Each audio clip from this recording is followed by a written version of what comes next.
In Laboratory Reddit, today's story is... My mother-in-law always called me a burden for being a stay-at-home mom and told my husband it wasn't fair that I stayed home while he worked when we finally told her the house she lived in was mine.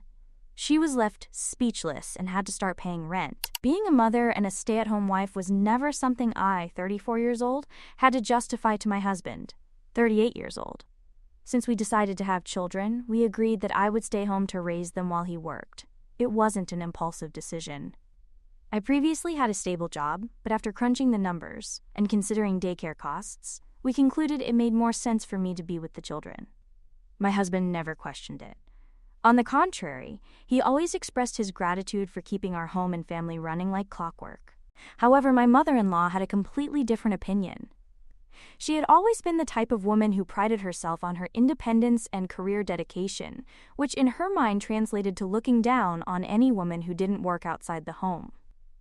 From the beginning, she would make biting comments about how I lived at my son's expense, treating me like a gold digger, despite the fact that we had been together long before my husband established his career.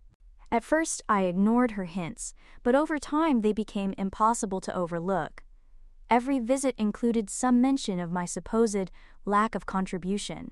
She would casually comment about women she knew who managed to, quote, balance motherhood and work. She would sigh theatrically when talking about how much my husband sacrificed for our family, while I could stay home all day. If I bought something new, she wouldn't miss the opportunity to comment on how nice it must be to spend the money her son worked so hard to earn. It didn't matter that our finances were joint or that my husband was perfectly satisfied with our arrangement. My mother-in-law had already decided that I was a burden, and then she crossed the line. One night, my husband came home visibly worried. When I asked what was wrong, after hesitating for a moment, he admitted that his mother had called him with some concerns. Apparently, she had spent a good part of the conversation convincing him that I was taking advantage of his generosity. She told him it wasn't fair that I stayed home while he worked and that I should contribute financially. But she didn't stop there. She even suggested that he should limit my spending to encourage me to be more responsible. I stared at my husband, expecting to hear how he had put her in her place, but to my surprise, he hadn't. He told me that he had basically just listened, without explicitly agreeing or disagreeing, which to me meant that part of him was actually considering what she had said. That hurt. I wasn't angry with him, but I felt deeply hurt. After everything I did daily, raising our children, managing our house, taking care of those 1,000 details he didn't even have to think about, and he was allowing his mother's words to sow doubt. I could have defended myself at that moment, pointing out how ridiculous it was for her to interfere in our marriage. But I chose another path. I let it go. Not because I agreed, but because I knew the best way to handle my mother-in-law was to let her dig her own grave. So I simply smiled at my husband and told him I understood, that if he thought we needed to discuss our finances, we could do that. He seemed relieved, thinking I was being reasonable, but I was actually just waiting. Because I knew something my mother-in-law didn't. Something that would completely change the rules of the game when the time came.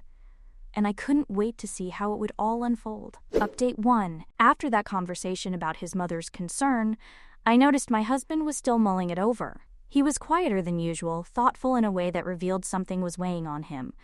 I didn't pressure him, and I certainly didn't initiate any discussion. I wanted to see how far my mother-in-law would take this situation. If she wanted to portray me as someone taking advantage, I would let her believe it, just to see how deep she would dig her own hole. A few days later, my husband timidly suggested that maybe we should review our finances. His tone was cautious, as if treading on a minefield. He mentioned that perhaps we should talk about what I could contribute now that the kids were growing up. I had to hold back a laugh.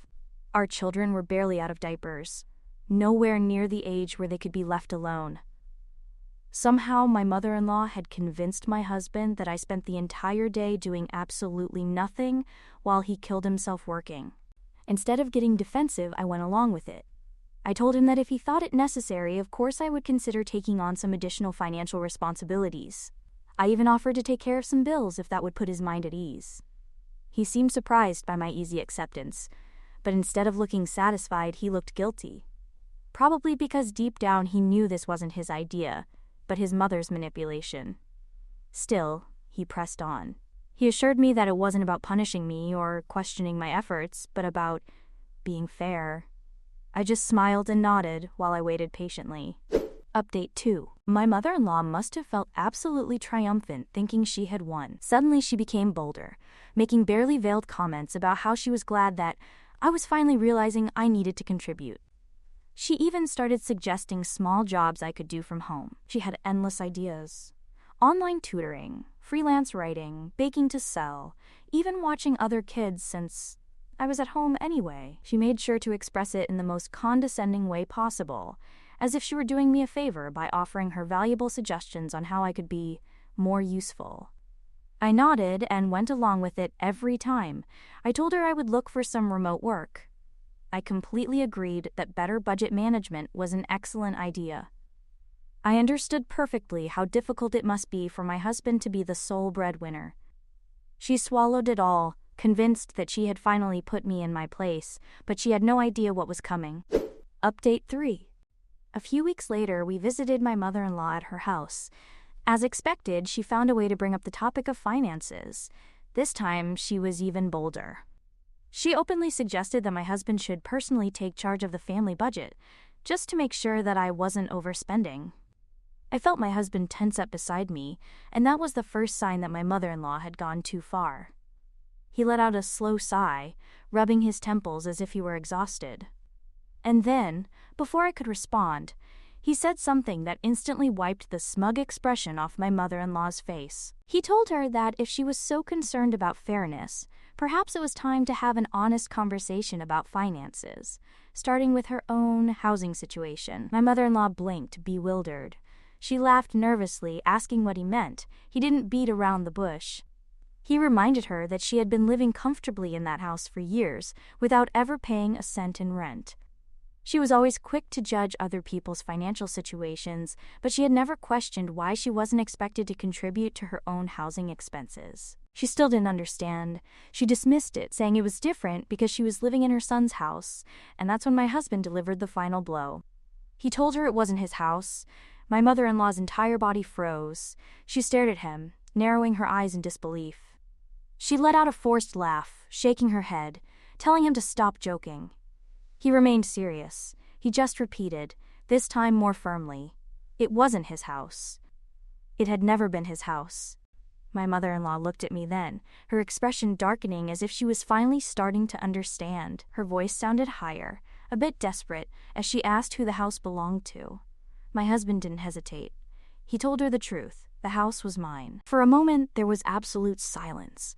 My mother-in-law opened her mouth and closed it again, as if she couldn't articulate a word. She turned to my husband as if expecting him to take it back, but he just looked at her with a tired expression. My mother-in-law's face lost all its color and her lips remained slightly parted. For the first time in a long time, she was left speechless. She had spent weeks calling me a leech, someone who took advantage of her son's hard work, but all that time she had been living under my roof, completely unaware of that reality. I sat and watched, letting the truth sink in. She wanted justice. Well, now she would get it, and it would be on my terms. For a few moments, my mother-in-law remained seated, blinking in stunned silence, as if her brain was struggling to process the information.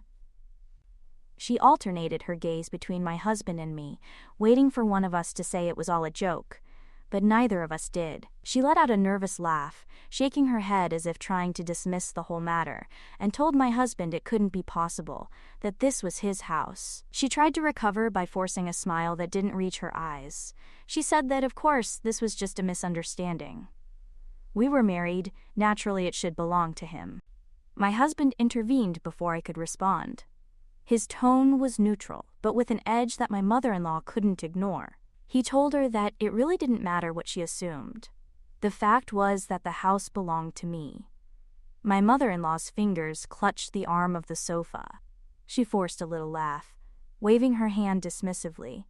She said it was fine, it didn't really change anything.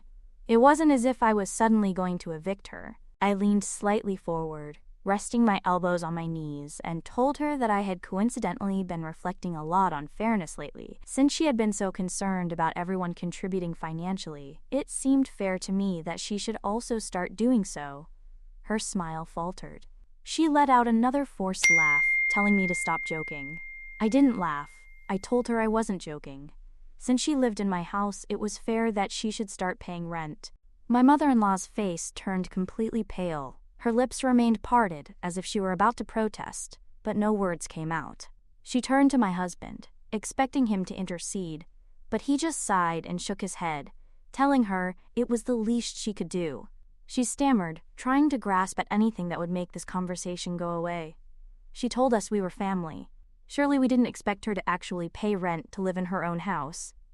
I raised an eyebrow and reminded her that legally, it wasn't her house, it was mine.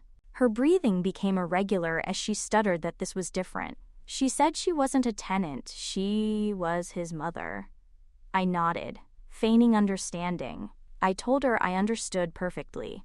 It was a delicate situation.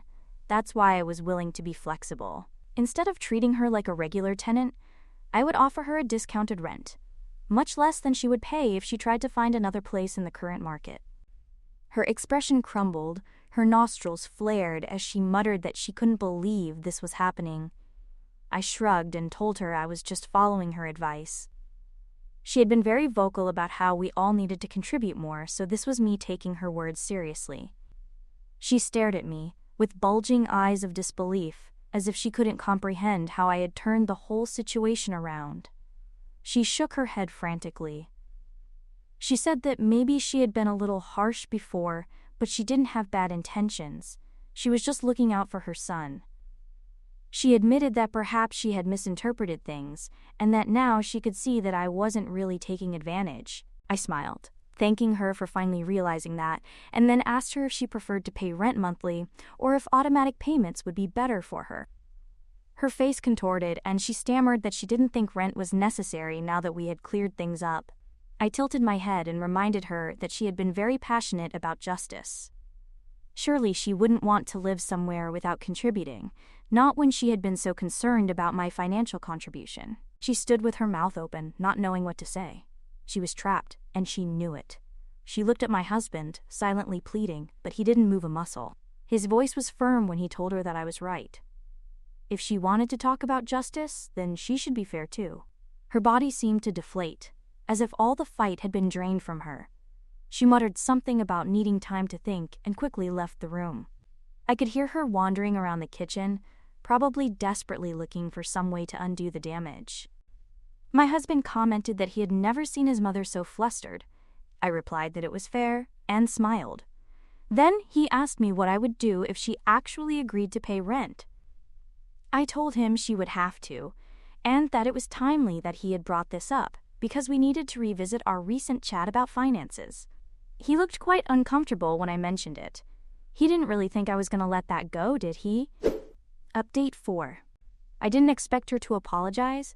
I knew her pride wouldn't allow it, at least not right away, but I did anticipate some kind of negative reaction, and I wasn't wrong. That same night, after we told her we were leaving, I suspect she tried to call several family members to vent. I wasn't worried. I knew the truth was on my side. The next morning, I received a message from my sister-in-law asking what had happened because her mother had called her very upset, saying I had deceived and humiliated her in front of my husband.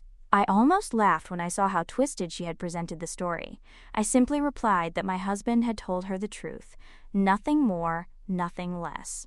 By afternoon, the emotional manipulation began. My mother-in-law started sending passive-aggressive messages, acting as if she were the real victim in this whole situation. She said she couldn't believe I had let her live under the illusion that this was her house, that I had made her feel safe only to pull the rug out from under her feet. She asked me how I could be so cruel. I contemplated the message for a long time before finally responding. I told her she was welcome to stay in the house. After all, I had never threatened to evict her, but if she really wanted to see my contributions increase, she could start by paying rent. She didn't respond for hours, and when she finally did, it wasn't by message. A letter arrived by mail 2 days later addressed to me in her shaky handwriting. It was the most half-hearted apology I had ever read. She said she was sorry if I had been upset, but that she only wanted the best for her son. That she never meant to make me feel unappreciated, but she simply had old-fashioned views on how a marriage should work. She ended the letter with a plea asking me to reconsider the matter of rent, claiming she was a widow and that her late husband would never have wanted her to face financial hardship. I folded the letter and set it aside, my decision already made. She wanted me to increase my contribution. Perfect. I was giving her the opportunity to contribute as well. If she had really considered herself the lady of the house, then she could start acting like it. Update 5. After sending my mother-in-law's letter straight to a drawer where forgotten things go to die, I decided it was time to have a real conversation with my husband. He had defended me, yes, but I wasn't going to overlook how he had initially given credence to his mother's complaints. He had allowed her to feel too comfortable interfering in our marriage, and that wasn't something I could ignore. That night, after putting the kids to bed, I sat him down at the kitchen table. My fingers gently drummed on the surface as I let out a sigh. I told him I had been reflecting on our finances and had decided it was time for me to go back to work. The way his head shot up was almost comical. His eyes widened in pure surprise, and for a second, he just stared at me as if I had lost my mind. He asked what I meant by that, why I would need to do something so drastic. I shrugged, maintaining a neutral tone. I explained that since his mother was so concerned about my contributions, it seemed fair to me to get a paid job, one that made it clear I wasn't taking advantage of him. His jaw tensed and I saw his hands close into fists. He said I didn't need to do that. That he knew perfectly well that we had already agreed this arrangement worked for both of us, and that our family was in a good place precisely because I could be at home with the children. I leaned back in the chair and crossed my arms, tilting my head slightly. I asked him that if that was true, then why had he allowed his mother to talk about me as if I were taking advantage? Why had he sat there giving credit to her complaints, acting as if I needed to justify my value in our marriage? His face paled, and I could see him struggling to find an answer. He rubbed the back of his neck and let out a sigh. He admitted that the situation had gotten out of hand. He said he was sorry, that he should have shut down his mother the first time she brought it up instead of letting it drag on. I didn't make it easy for him. I pointed out that he had allowed an outsider to meddle in our marriage once, which meant it could happen again. I reminded him that trust wasn't just about being faithful. It was about knowing your partner wouldn't allow external influences to dictate your relationship. His mother had no business getting into our finances, and yet he had allowed her to have a say. His lips pressed into a tight line and he seemed genuinely sorry. He acknowledged that he hadn't realized how much he had let his mother's words affect him. He admitted that at first he thought she was just expressing concern, but now he clearly saw how much she had manipulated the situation. He said he hated that he had made me feel like I needed to prove my worth. I nodded, satisfied that he was beginning to understand, but I wasn't finished. I mentioned that I had recently been reviewing our finances and had noticed how much money he sent his mother each month. That part caught him completely by surprise. He hesitated before asking what I meant. I pulled up the data on my phone and slid it across the table to him. I told him I had seen the transactions, the regular payments, the amount that went directly to his mother with no apparent reason. I asked him how long he planned to continue like this. His Adam's apple rose and fell as he swallowed. He replied that she was his mother, that she was a widow, and that he just wanted to make sure she was comfortable. I let out a slow sigh and then told him things were going to change. Since I was apparently expected to contribute more, I had already made a decision. His mother would have to start contributing too, and that meant the money he sent her would go towards a caregiver.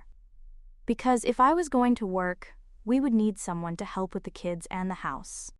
He looked completely torn, as if he didn't know whether to feel upset or embarrassed.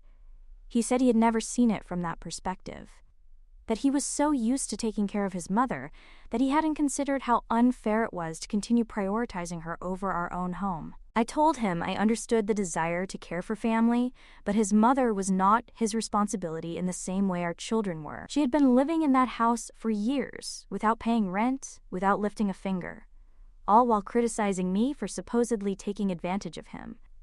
I wasn't going to allow that situation to continue. He ran a hand through his hair, still looking frustrated with himself, but I could tell he was taking it in. He sighed and acknowledged that I was right, that he had been allowing her to behave this way, and that he needed to put a stop to it. I felt like we were finally on the same page, but you never know with men. I would be watching. Update 6. The next morning, I decided it was time to stop dragging things out. I had tolerated my mother-in-law's arrogance for years, but after everything that had happened, I wasn't going to continue allowing it. If she wanted to act as if she were above everyone else, she could figure out how to survive on her own. I called her and got straight to the point. I told her she needed to start paying rent, and I wasn't talking about some discounted family rate. If she didn't have this month's payment ready, she could start looking for somewhere else to live, because I was going to put the house up for rent. For a few seconds, there was only stunned silence on the other end of the line. Then she let out an indignant laugh as if she thought I was joking. She asked what kind of daughter-in-law would do this to her husband's mother, saying I had no right to evict her from her own house. I reminded her that the house had been mine since long before I met her son. I told her she had no right to live there for free just because she had decided to rewrite history and act as if it were some kind of family property. She had lived there without paying for years while having the audacity to accuse me of taking advantage of her son. If she couldn't get the money, she would have to find another arrangement. She started stammering, saying it wasn't fair, that I was being cruel and unreasonable. She said she didn't have that kind of money, just like that. That's when my husband, who had been sitting nearby listening to everything, took the phone from my hand. He informed his mother that he was also going to stop the monthly payments he had been sending her. Since I was going back to work, we needed to hire a caregiver, and that money would be used to take care of our own family. Her shriek was so high-pitched that I could hear it even without having the speakerphone on. She screamed that I couldn't do this, that I had no right to throw her out as if she were a stranger, and she accused me of turning her son against her and ruining her life. I remained completely calm and told her that if she had been a little less arrogant while living at someone else's expense, perhaps she wouldn't find herself in this situation. She had spent so much time belittling me, acting as if I were a burden to her son when, in reality, she had been the one bleeding him dry. She tried to argue, deploying every manipulative tactic in her repertoire, but I didn't give in. I reminded her that she wasn't a helpless woman without options. Her late husband had left her money, and she had savings she could tap into. And if that wasn't enough, then she could do what everyone else did when they needed money: get a job. With that, she completely lost it and yelled that she was too old to work, that I was being vengeful, that I was trying to ruin her life over a simple misunderstanding. She kept repeating that I should be reasonable, that family didn't do these things to each other. I interrupted her to say that family also doesn't undermine other people's marriages. Family doesn't try to portray someone as a gold digger while living off their dime. Family doesn't expect endless handouts while treating others like garbage. If she wanted to stay in that house, she had to pay. End of discussion. I hung up before she could add anything else, knowing she would call back, probably a dozen times. But I wasn't going to waste my energy listening to her tantrums. I had said what I needed to say. Now it was up to her to decide what she was going to do. My husband let out a long sigh and ran a hand over his face. He looked exhausted, but I could also notice a certain relief in him, as if he had finally freed himself from the control his mother had over him. He commented that he should have done this a long time ago, that she had always acted as if she were helpless, but deep down, she was just someone who expected to be supported without giving anything in return. I told him that as long as she remained in that house, we needed to stand firm. No more giving in, no more bowing to her will. If she wanted to live there, she had to pay for it. And if she didn't, then she could pack her bags and find somewhere else. The following days were tense. My mother-in-law tried every trick in the book, calling other family members to make us feel guilty, acting as if she were on the verge of homelessness, and even faking sudden health problems. But nobody believed her. Everyone knew she had money, and everyone knew she had brought this on herself. A week later, she finally sent the rent payment. It wasn't a pleasant victory, but it was still a victory. She had spent years looking down on me, calling me a freeloader, but in the end, she was the one who had to pay, and honestly, it felt pretty good. She should be grateful I didn't ask for a security deposit. Update 7. A few months later, I finally had good news to share. I got a job, Nothing extraordinary, but with a good salary, reasonable hours, and most importantly, it gave me the independence I had wanted to regain. It felt good to know that I wasn't simply at home constantly being judged for every euro I spent, as if I had to prove my worth in my own marriage. Some people suggested that maybe we should pay my mother-in-law to watch the kids instead of hiring a caregiver. That way, they argued, she could contribute something and we would keep the money in the family. My response was blunt, absolutely not. There was no way I would let that woman near my children for extended periods, much less allow her to exert any influence over them. I knew perfectly well how she talked about me when she thought I wasn't listening, and I flatly refused to let my children grow up hearing her toxic comments. I wasn't going to let her plant in their minds the idea that their own mother was a lazy gold digger, or that they owed her something just for being their grandmother. Besides, I didn't want her in my house any more than strictly necessary. If she was already unbearable living separately, I wasn't going to invite more chaos into my life. So no, my mother-in-law was not going to take care of my children. That woman had spent years belittling me, and now she had to face the reality I had created for her. She had wanted me to contribute more, while now I was working. But instead of financing her privileged lifestyle, my money would go towards providing my children with a safe and happy home, one in which she would have no part. And honestly, that was the best decision I could have made.